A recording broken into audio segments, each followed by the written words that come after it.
my next adventure took me up to Kelowna BC for the O'Brien dealer meeting, but it definitely wasn't without a hiccup on the way. I was so close to missing my connecting flight in Phoenix, I had to run between the flights. I was really lucky that I made that connection because it was actually Father's Day, the way that it worked out, and I had a 3-hour layover in Seattle where my son and wife were waiting for me. So that was cool, you know, just to travel around the world, all different parts, and then to actually catch up with them to have lunch in an airport was just perfect, and especially because it was Father's Day, to get to see him that day.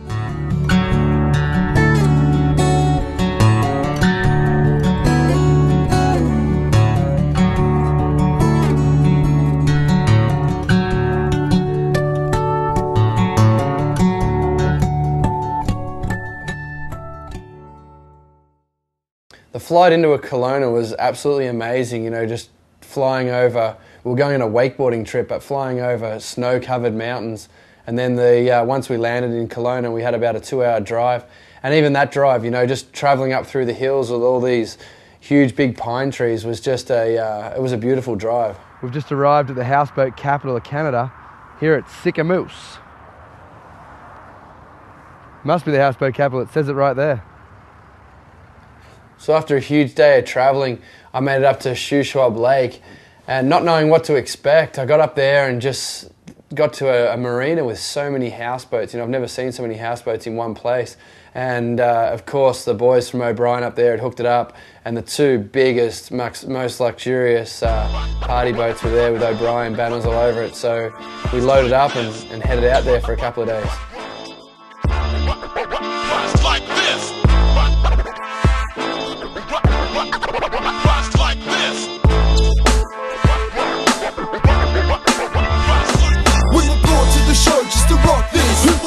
Coast the shore on the mic, so call this. Alright, somebody pass the light. We're blazing it up tonight. Timing is essential. Rockstar elemental. 3 MCs. Marble Point, this is going to be our home for the next couple of days, so here we are.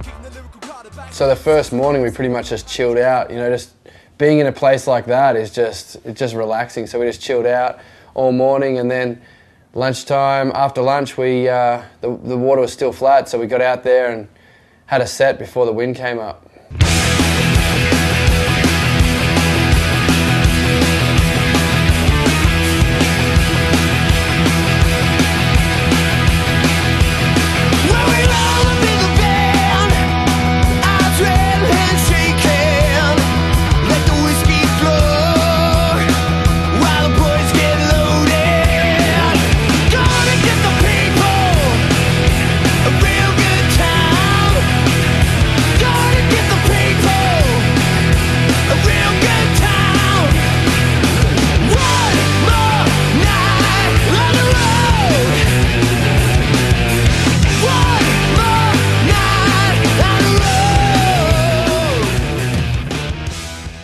So we're kind of getting cabin fever in the houseboat. There's only so much wakeboarding and hanging out you can do. So we decided to do something a little different and just go and find a bit of driftwood and see if we could ride it. So after scavenging the shores for a nice bit, I found my perfect piece of driftwood. If I was ever to get a perfect bit of driftwood, this bit was it for sure. This is it. Oh, I think this bit's perfect. Here we go. If it works, it'll be my new pro model.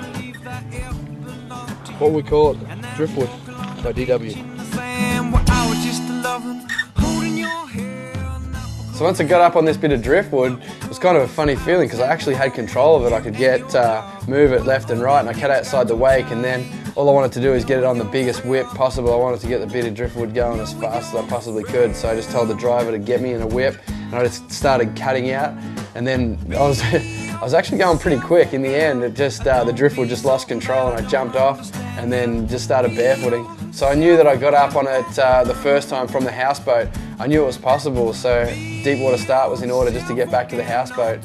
And it was definitely not as easy as it sounded, because the thing just wanted to go sideways and all over the place, but after positioning it exactly right, popped straight up on it and rode it straight back to the houseboat. We were having fun, yeah, such a good time, sitting on the couch as we listened to the record rhyme. Doobie Brothers, listen to the